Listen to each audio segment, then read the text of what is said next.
USA ਦੇ ਵਿੱਚ weather ਨੂੰ ਲੈ ਕੇ ਜਿਹੜਾ ਆ ਇਸ ਟਾਈਮ ਮਾਹੌਲ ਕਾਫੀ ਖਰਾਬ ਹੈਗਾ ਆ। 2 ਹਫ਼ਤਿਆਂ ਤੋਂ ਜੋ ਵਿੰਟਰ ਸਟਾਰਮ ਚੱਲ ਰਿਹਾ, ਜਿਹਦੇ ਨਾਲ ਦਰਜਨਾਂ ਦੇ ਕਰੀਬ ਲੋਕ ਮਾਰੇ ਜਾ ਚੁੱਕੇ ਹੈਗੇ ਆ। ਖਾਸ ਕਰਕੇ ਮਿਡ ਵੈਸਟ ਈਸਟ ਦੇ ਵਿੱਚ 45 ਤੋਂ ਵੱਧ ਜਿਹੜੀਆਂ ਮੌਤਾਂ ਆ ਉਹ ਹੋ ਚੁੱਕੀਆਂ ਪਿਛਲੇ 2 ਹਫ਼ਤਿਆਂ ਦੇ ਵਿੱਚ। ਨਿਊਯਾਰਕ ਸਿਟੀ ਤੇ ਵਾਸ਼ਿੰਗਟਨ ਡੀਸੀ ਦੇ ਵਿੱਚ ਸਨੋ ਜਿਹੜੀ ਆ ਬਹੁਤ ਤੇਜ਼ੀ ਦੇ ਨਾਲ ਪੈ ਰਹੀ ਹੈਗੀ ਆ। ਸੋ ਬਿਗੇਸਟ ਪ੍ਰੋਬਲਮ ਕਹਿੰਦੇ ਪਈ ਹਾਰਡ ਹਿੱਟ ਏਰੀਆਜ਼ ਜਿਹੜੇ ਹੈਗੇ ਆ, ਉੱਥੇ ਇਹ ਆ ਪਈ ਸਾਰਾ ਕੁਛ ਬੰਦ ਆ, ਟ੍ਰੈਫਿਕ, ਲੋਕ ਜਾ ਨਹੀਂ ਸਕਦੇ ਤੇ ਐਕਸੀਡੈਂਟ ਜਿਹੜੇ ਆ ਬਹੁਤ ਜ਼ਿਆਦਾ ਹੋ ਰਹੇ ਹੈਗੇ ਆ। ਈਵਨ ਵੈਸਟ ਕੋਸਟ ਦੇ ਵਿੱਚ ਵੀ ਓਰੇਗਨ ਦੇ ਜੋ ਗਵਰਨਰ ਆ, ਉਹਨਾਂ ਨੇ ਸਟੇਟ ਆਫ ਐਮਰਜੈਂਸੀ ਕੱਲ ਰਾਤੀ ਡਿਕਲੇਅਰ ਕੀਤੀ ਹੈਗੀ ਆ, 1 ਹਫ਼ਤਾ ਬਾਅਦ ਜਦੋਂ ਤੋਂ ਹੀ ਆਈਸ ਸਟਾਰਮ ਆਇਆ ਹੋਇਆ ਹੈਗਾ ਆ। ਹਜ਼ਾਰਾਂ ਦੀ ਗਿਣਤੀ ਦੇ ਵਿੱਚ ਜਿਹੜੇ ਰੈਜ਼ੀਡੈਂਟਸ ਆ ਓਰੇਗਨ ਦੇ ਵਿੱਚ, ਖਾਸ ਕਰਕੇ ਵਿਲਾਮੈਟੀ ਵੈਲੀ ਦੇ ਵਿੱਚ ਆ, ਉੱਥੇ ਬਿਜਲੀ ਤੋਂ ਬਿਨਾਂ ਆ। ਹੁਣ ਤੁਸੀਂ ਦੇਖੋ ਵੀ ਜਿੱਥੇ ਮਾਈਨਸ ਟੈਂਪਰੇਚਰ ਹੋਵੇ ਤੇ ਉੱਤੋਂ ਸਨੋ ਪੈਂਦੀ ਹੋਵੇ ਤੇ ਉੱਤੋਂ ਬਿਜਲੀ ਨਾ ਹੋਵੇ ਤਾਂ ਰਹਿਣਾ ਕਿੰਨਾ ਜਿਹੜਾ ਹਾਰਡ ਹੋਊਗਾ। 1 ਲੱਖ ਤੋਂ ਵੱਧ ਲੋਕ ਇਸ ਟਾਈਮ ਬਿਜਲੀ ਤੋਂ ਬਿਨਾਂ ਹੈਗੇ ਆ। ਪੋਰਟਲੈਂਡ ਦੇ ਪਬਲਿਕ ਸਕੂਲਸ ਨੇ ਆਪਣੀਆਂ ਜਿਹੜੀਆਂ ਕਲਾਸਿਸ ਆ, ਚੌਥਾ ਦਿਨ ਹੋ ਗਿਆ ਲਗਾਤਾਰ ਕੈਂਸਲ ਕਰ ਦਿੱਤੀਆਂ ਹੈਗੀਆਂ। ਜੀ ਬਿਲਕੁਲ। ਸੋ ਪਿਛਲੇ 1 ਹਫ਼ਤੇ ਤੋਂ ਸਥਿਤੀ ਬਹੁਤ ਜ਼ਿਆਦਾ ਮਾੜੀ ਆ, ਬਰਫ਼ ਵੀ ਭਾਰੀ ਪਈ ਹੈ ਤੇ ਉਸ ਦੇ ਨਾਲ ਫਰੀਜ਼ਿੰਗ ਰੇਨ, ਫਰੀਜ਼ ਵਾਰਨਿੰਗ, ਉਹ ਸਾਰਾ ਕੁਝ ਚੱਲ ਰਿਹਾ। ਪੋਰਟਲੈਂਡ ਤੋਂ ਇਹ ਖਬਰ ਆ ਰਹੀ ਆ, ਮਜੀਆ ਵਾਸ਼ਿੰਗਟਨ ਨਾਂ ਦੀ ਇੱਕ ਟੀਨੇਜਰ, ਉਸਨੇ ਦੇਖਿਆ ਵੀ ਇੱਕ ਘਰ ਦੇ ਬਾਹਰ, ਉਹਦੇ ਬਾਹਰ ਫਲੈਸ਼ ਜਿਹੜੀ ਉਹ ਹੋਈ ਆ। ਇਹ ਹਫ਼ਤੇ ਦੇ ਵਿੱਚ ਆ, ਬੜਾ ਜਿੱਦਾਂ ਡੇਂਜਰ ਸਟੋਰਮ ਆ ਉਹ ਚੱਲ ਰਿਹਾ, ਸਾਰੇ ਪਾਸੇ ਬਰਫ਼ ਸੀ ਤੇ ਉਹਨੇ ਆਪਣੀਆਂ ਬਲਾਈਂਡ ਖੋਲ ਕੇ ਦੇਖਿਆ ਵੀ ਇੱਕ SUV ਲਾਲ ਰੰਗ ਦੀ, ਉਹ ਉੱਤੋਂ ਜਿਹੜੀ ਡਿੱਗੀ ਬਿਜਲੀ ਵਾਲੀ ਤਾਰ ਆ ਉਸ ਦੇ ਵਿੱਚ ਜਾ ਫਸੀ ਆ ਤੇ ਉਹਦੇ ਵਿੱਚ ਕਪਲ ਸੀਗਾ ਤੇ ਨਾਲ ਦੇ ਨਾਲ ਇੱਕ ਬੱਚਾ ਵੀ ਸੀਗਾ। ਇਹ ਬੀਬੀ ਨੇ ਬਾਅਦ ਦੇ ਵਿੱਚ ਦੇਖਿਆ ਵੀ ਭਾਈ ਇੱਥੇ ਤਾਂ ਜਿਹੜਾ ਨਿਆਣਾ ਆ ਉਹ ਵੀ ਮਰ ਸਕਦਾ ਹੈ ਤੇ ਬਾਕੀ ਜਿਹੜੇ ਲੋਕ ਆ ਉਹਨਾਂ ਨੂੰ ਬਿਜਲੀ ਜਿਹੜੀ ਉਹ ਪੈ ਰਹੀ ਆ।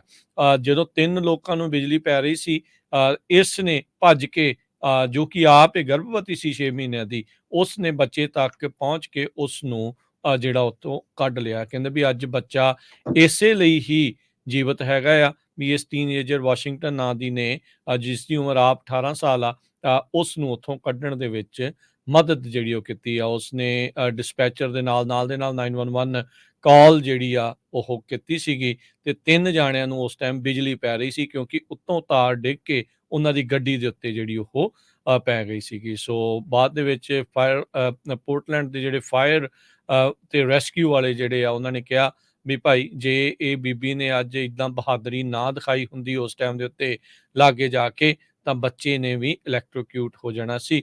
ਤੇ ਬਾਅਦ ਦੇ ਵਿੱਚ ਜਦੋਂ ਹਸਪਤਾਲ ਦੇ ਵਿੱਚ ਲੈ ਕੇ ਗਏ ਤਾਂ ਬੱਚਾ ਜਿਹੜਾ ਉਹ ਸੁਰੱਖਿਅਤ ਨਿਕਲਿਆ ਆ। ਸੋ ਚਾਹੇ ਦੁਨੀਆ ਭਰ ਦੇ ਵਿੱਚ ਕਲੈਮਿਟੀਜ਼, ਮਾੜਾ ਸਮਾਂ ਚੱਲਦਾ ਆ, ਪਰ ਲੋਕਾਂ ਦੀ ਇੱਕ ਦੂਜੇ ਦੇ ਪ੍ਰਤੀ ਇਨਸਾਨੀਅਤ, ਇੱਦਾਂ ਦੀਆਂ ਜਿਹੜੇ ਕਾਰਜ ਆ ਉਹ ਹਮੇਸ਼ਾ ਹੀ ਹੌਸਲਾ ਜਿਹੜਾ ਉਹ ਵਧਾਉਂਦੇ ਨੇ। ਜੀ ਬਿਲਕੁਲ ਇਸੇ ਤਰ੍ਹਾਂ ਇੱਕ ਨਿਊਯਾਰਕ ਤੋਂ ਵੀ ਖਬਰ ਆ ਰਹੀ, ਉੱਥੇ ਇੱਕ ਕਾਰ ਜਿਹੜੀ ਆ ਸਨੋ ਦੇ ਦੌਰਾਨ ਬਿਜਲੀ ਦੇ ਖੰਭੇ ਨਾਲ ਵੱਜ ਗਈ।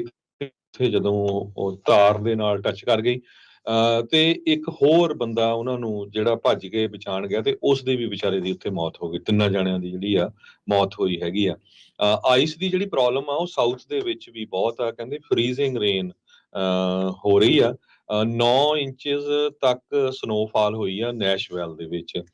14 ਮੌਤਾਂ ਟੈਨਸੀ ਦੇ ਵਿੱਚ ਹੋ ਚੁੱਕੀਆਂ ਹੈਗੀਆਂ। ਵਾਸ਼ਿੰਗਟਨ ਸਟੇਟ ਦੇ ਵਿੱਚ 5 ਮੌਤਾਂ ਜਿਹੜੀਆਂ ਆ ਹੋ ਚੁੱਕੀਆਂ ਹੈਗੀਆਂ। ਇਹਨਾਂ ਦਾ ਮੋਸਟਲੀ ਜੋ ਠੰਡ ਨੂੰ ਐਕਸਪੋਜ਼ਰ ਹੋਇਆ ਆ ਪਿਛਲੇ 4 ਦਿਨਾਂ 'ਚ ਸਿਆਟਲ ਏਰੀਏ ਦੇ ਵਿੱਚ, ਉਹਦੇ ਕਰਕੇ ਮੌਤਾਂ ਹੋਈਆਂ। ਉਸ ਏਰੀਏ 'ਚ ਹੋਮਲੈਸਨੈਸ ਵੀ ਬਹੁਤ ਜ਼ਿਆਦਾ ਆ। ਸੜਕਾਂ ਦੇ ਉੱਤੇ ਲੋਕ ਜਿਹੜੇ ਰਹਿੰਦੇ ਹੈਗੇ ਆ। ਤੇ ਇਸੇ ਤਰ੍ਹਾਂ ਓਰੇਗਨ ਦੀ ਮੈਂ ਤੁਹਾਡੇ ਨਾਲ ਜਿਹੜੀ ਖਬਰ ਸਾਂਝੀ ਕਰ ਚੁੱਕਾ ਹੈਗਾ ਆ। ਮਿਡਵੈਸਟ ਤੋਂ ਲੈ ਕੇ ਕੈਨੇਡਾ ਤੱਕ ਬਹੁਤ ਸਾਰੀਆਂ ਜਿਹੜੀਆਂ ਸਟੇਟਸ ਆ, ਉਹਨਾਂ ਦੇ ਵਿੱਚ ਐਡਵਾਈਜ਼ਰੀ ਜਾਰੀ ਕੀਤੀ ਗਈ ਹੈਗੀ ਆ ਵੀ ਘਰਾਂ ਤੋਂ ਬਾਹਰ ਨਾ ਨਿਕਲੋ। ਇਸੇ ਤਰ੍ਹਾਂ ਨਾਰਥ ਡਕੋਟਾ 'ਚ 60 ਜਗ੍ਹਾ ਦੇ ਉੱਤੇ ਆਇਲ ਸਪਿਲ ਹੋਇਆ ਹੈਗਾ।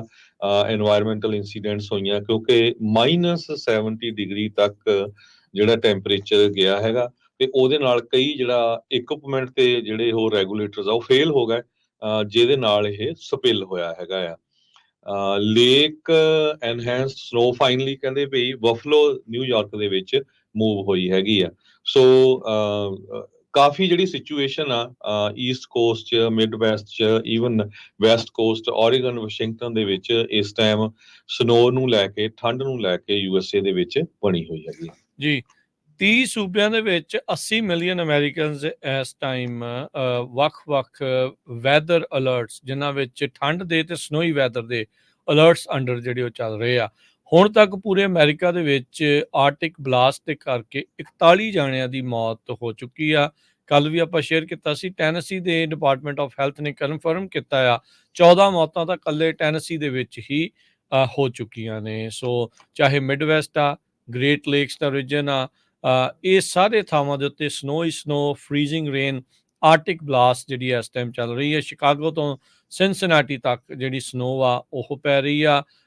ਐਪਲੇਚੀਅਨਸ, ਓਹਾਇਓ ਵੈਲੀ, ਮਿਡ ਅਟਲਾਂਟਿਕ, ਇੱਥੇ ਹੋਰ ਵੀ ਭਾਰੀ ਸਨੋ ਦੀ ਕਿਆਸਰਾਈ ਜਿਹੜੀ ਉਹ ਦੱਸੀ ਜਾ ਰਹੀ ਆ। ਪੈਂਸਿਲਵੇਨੀਆ, ਨਿਊਯਾਰਕ, ਨਿਊ ਜਰਸੀ ਦੇ ਵਿੱਚ 1 ਤੋਂ 3 ਇੰਚ ਤੱਕ ਹੋਰ ਸਨੋ ਜਿਹੜੀ ਉਹ ਪਵੇਗੀ। ਸੋ ਸਾਰੇ ਪਾਸੇ ਜਿਹੜੇ ਹਾਲਾਤ ਆ ਇਸੇ ਤਰੀਕੇ ਦੇ ਬਣੇ ਪਏ ਆ। ਜਿਹੜੇ ਟਰੈਵਲ ਕਰ ਰਹੇ ਆ, ਜੇ ਲੋੜ ਨਹੀਂ ਆ ਟਰੈਵਲ ਦਾ, ਪਰਹੇਜ਼ ਕਰੋ। ਬਾਕੀ ਜਿਹੜੇ ਟਰੱਕਰਸ ਆ ਉਹ ਆਪਣੇ ਭਾਈ ਠੰਡ, ਜੇ ਬਾਈ ਚਾਂਸ ਤੁਸੀਂ ਕਿਤੇ ਫਸਦੇ ਆ ਤਾਂ ਤੁਹਾਡੇ ਕੋਲ ਠੰਡ ਤੋਂ ਬਚਣ ਦੇ ਲਈ ਕੋਈ ਨਾ ਕੋਈ ਸਮੱਗਰੀ ਆ, ਸਮਾਨ ਆ, ਉੱਦਾਂ ਦੇ ਕੱਪੜੇ ਜਿਹੜੇ ਉਹ ਜ਼ਰੂਰ ਹੋਣੇ ਚਾਹੀਦੇ ਆ। 600 ਤੋਂ ਵੱਧ ਐਕਸੀਡੈਂਟ ਤੇ ਟੈਨੇਸੀ ਡਿਪਾਰਟਮੈਂਟ ਨੇ ਜਿਹੜਾ ਦੱਸਿਆ ਸੀਗਾ ਵੀ ਉਹਨਾਂ ਦੇ ਹੋ ਚੁੱਕੇ, ਜਿਨ੍ਹਾਂ ਚੋਂ 3 ਫੇਟਲ ਐਕਸੀਡੈਂਟ ਆ ਤੇ 200 ਅਜਿਹੇ ਐਕਸੀਡੈਂਟ ਆ ਜਿਨ੍ਹਾਂ 'ਚ ਕਿਸੇ ਨਾ ਕਿਸੇ ਨੂੰ ਸੱਟਾਂ ਜਿਹੜੀਆਂ ਆ ਉਹ ਲੱਗੀਆਂ। ਇੱਕ ਸੂਬੇ 'ਚ ਆ, ਬਾਕੀ ਸੂਬਿਆਂ 'ਚ ਦੇਖੋ ਕੀ ਹਾਲ ਹੋਣਗੇ। ਵੈਦਰ ਦੇ ਚੱਲਦਿਆਂ ਬਹੁਤ ਸਾਰੀਆਂ ਜਿਹੜੀਆਂ ਫਲਾਈਟਸ ਕੈਂਸਲ ਅਤੇ ਡਿਲੇਡ ਚੱਲ ਰਹੀਆਂ ਨੇ। ਜੀ ਬਿਲਕੁਲ, ਟਰੈਵਲ ਡਿਸਟਰਪਸ਼ਨ ਬਹੁਤ ਹੋਈ ਹੈਗੀ ਆ। ਕਈ ਏਅਰਪੋਰਟਸ ਬੰਦ ਹੈਗੇ ਆ। ਫਿਲਾਡੈਲਫੀਆ ਦੇ ਵਿੱਚ ਰਨਵੇ ਦੇ ਉੱਤੇ ਇੱਕ ਜਹਾਜ਼ ਜਿਹੜਾ ਸੀ ਉਹ ਸਲਿਡ ਆਫ ਹੋ ਗਿਆ ਤੇ ਕਿਸੇ ਤਰ੍ਹਾਂ ਦੀ ਸੱਟ ਚੋਟ ਨਹੀਂ ਲੱਗੀ, ਇਹ ਬਚ ਗਿਆ। ਇਹ ਅਮਰੀਕਨ 에ਅਰਲਾਈਨ ਨੇ ਜਿਹੜਾ ਰਿਪੋਰਟ ਕੀਤਾ ਹੈਗਾ। ਨਿਊਯਾਰਕ ਦੇ ਵਿੱਚ ਜਿਹੜੇ ਫੁੱਟਬਾਲ ਦੇ ਫੈਨ ਆ ਉਹਨਾਂ ਨੂੰ ਕਿਹਾ ਗਿਆ ਜਿਹੜਾ ਹਾਈ ਮਾਰਕ ਸਟੇਡੀਅਮ ਆ ਉੱਥੇ ਜਿਹੜੀ ਸਨੋ ਆ ਉਸ ਨੂੰ ਰਿਮੂਵ ਕਰੋ ਕਿਉਂਕਿ ਉੱਥੇ ਮੈਚ ਹੋਣਾ ਹੈਗਾ। ਜੀ ਜੀ ਬਿਲਕੁਲ। ਸੋ ਉੱਥੇ ਰੌਲਾ ਜਿਹੜਾ ਪਿਆ ਪਿਛਲੀ ਦੀ ਵੀ ਵੀਕਐਂਡ ਦੇ ਉੱਤੇ ਜਿਹੜੀ ਮੈਚ ਹੋਣਾ ਸੀਗਾ ਉਹਨੂੰ ਇੱਕ ਦਿਨ ਕੈਂਸਲ ਜਿਹੜਾ ਆ ਉਹ ਇਵੈਂਚੁਅਲੀ ਕਰਨਾ ਪਿਆ ਸੀ। ਫਿਰ ਅਗਲੇ ਦਿਨ ਦੁਬਾਰਾ ਉਹ ਮੈਚ ਕਰਵਾਇਆ ਗਿਆ ਸੀਗਾ। ਜੀ ਤੇ ਅਗਲੀ ਜੀ ਜੀ